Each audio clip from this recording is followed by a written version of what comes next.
Today we are going to lay our new millboard deck onto this concrete base. Unfortunately the base drains towards the middle, which will require some levelling later. First we are going to mark out the position of the joists and most importantly the joist shoes. Joists should be set at 400mm centres for domestic areas, but you may wish to reduce this for commercial decks. The red dots show where the joint shoes will sit, and these need to be set at 600mm centres, but again this can be reduced for commercial decks. Using a string line we can now see where the base dips the most, and in these areas we are going to cement into place some concrete pads for the joist shoes to sit on.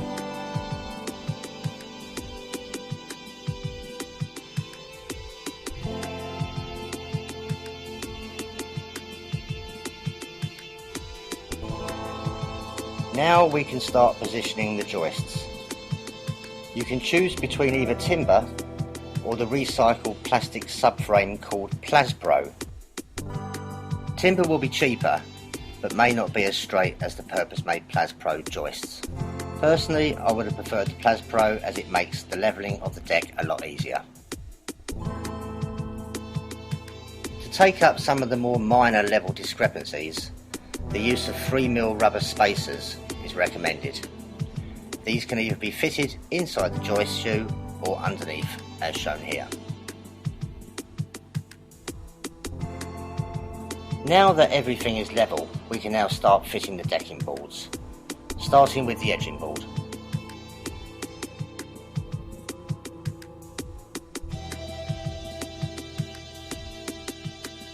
The board is easily cut with a handsaw, and cut ends can be touched up with the millboard touch-up paint.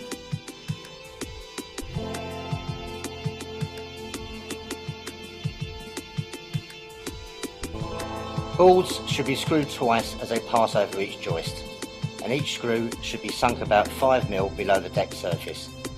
The elastane layer will close over the screw head, leaving the fixing invisible.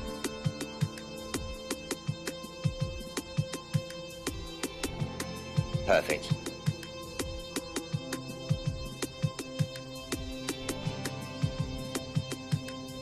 Boards should be cut at alternating lengths to provide an authentic look, and each cut end should be touched up along with any visible joints on the timber.